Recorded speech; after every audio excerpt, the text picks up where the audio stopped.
pa, magpakape pa, ala! Ang kapal naman ng mukha. Hindi yung sasabihin lang niya na, pag namatay, libing. Buti sana pag namatay, libing ka agad. Hindi yung, pag namatay, kailangan pang bumili ka baong, kailangan pang magpakain, magpadasal, Diyos ko yun, paimbalsam mo. Dapat ganun. Pag pinabayaan mo yung sarili mo, dapat naka-ready ka na. Kasi parang ginusto mo naman na mawala ka sa mundo. Lalo. Salamat lang si Casey, wala siya doon. Kaya dalawa sila ni tatay yung inaaway ko. Good morning, Cristel. Dadamo na siya. Oo eh. Tatay ko lang gayabing yawan ko. Kaya pareho man kasi tatay ko, matigas ulo. Ay si Casey, ganun din. Di yun sabi ko kay nanay, bukas tatawag ako. Kasi sinabihan daw siya nanay. Sabi niya, sorry na daw. Susundin na niya. Sabi ko, ilang beses na niyang ginawa.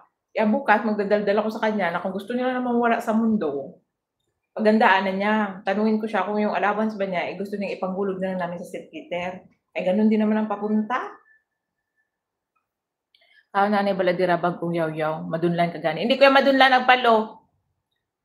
Bakit? May sakit na naman ba? Diba si Casey kagagaling lang ng sakit, si tatay walang sakit. Kaya lang, yung reason ba na, si Casey kasi sa isang buwan, parang ilang beses nagkakasakit dahil sa lifestyle niyang hindi mo mag-gets kung yung minsan yung ibang tao na may sakit gusto mabuhay pero ikaw na healthy, parang pinapabayaan mo yung sarili mo para lagi magkasakit katulad ni Agpalo nga damonyo, na lagi na lang nagbi-bleeding, kahit kung anong oras makaon, anong oras matulog. Kakausapin ko siya na kung gusto niya yung binibigay ko sa kanyang allowance, ipamulog na lang namin sa card bank para yung card bank kasi pag namatay ka may tawag nito, may binibigay na yung sila gumagastos ba sa pagkamatay mo.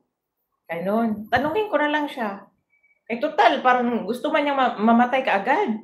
Pinapabayaan mo sarili, grabe magpuyat, yung kain wala sa oras, ayaw gumalaw, ayaw mag-exercise.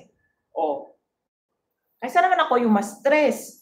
Yung ako, kahit napagod sa trabaho, kailangan ko pa mag-inat-inat para lang yung mga ugat-ugat ko, dumalo yung dugo, pero sila pinapabayaan nila yung sarili nila. Gusto naman pala nila mawala sa mundo, di unahin lang natin yung paghulog sa St. Peter. Di ba? Sinong di ma-high blood ka aga-aga? Ma-high blood, kain everyone. Ma-high blood ka eh? Kasi kung hindi nyo naman kayang alagaan yung sarili nyo, parang feeling nyo gusto nyo mawala sa mundo, huwag kayong magpakahirap sa taong natira.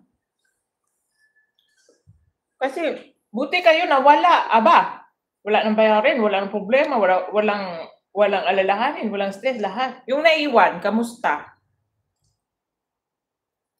Umiyak pa kami, kaya nawala kayo, napuyat, napagod, na-stress, naubos ang pera.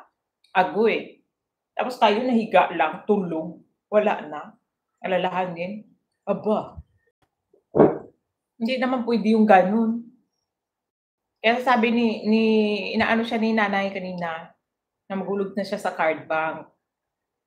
Sabi ni nanay, kasi maganda nga yung sa card bank mine kasi marami dyan yung mga naghuhulog dati pa na nawala na sa mundo, malaki talaga yung tulong nila. Kasi nagbibigay talaga sila ayuda para sa mga ganon. Asa ka pa? Sermon nga ako ng personal, tapos dyan lang sa manood. Diyos ko, day. Wala akong magawa sa mga tao talaga nilagay. Kaya ikaw, Agpalo, kung ganyan ginagawa mo sa sarili mo, na parang hindi mo naman mahal yung sarili mo, dapat nag-uulog ka na sa St. Peter. Kawawa naman si Malam. Lapat na nga yung agtang, kalbo ka na wala sa oras, stress sa'yo. Nano.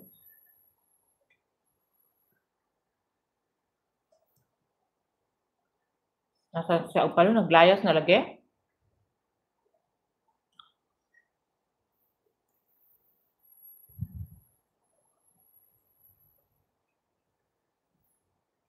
Diba, may mga taong ganun.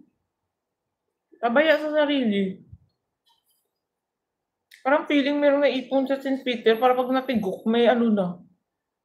Ginto yung kabaong. Nakakainis.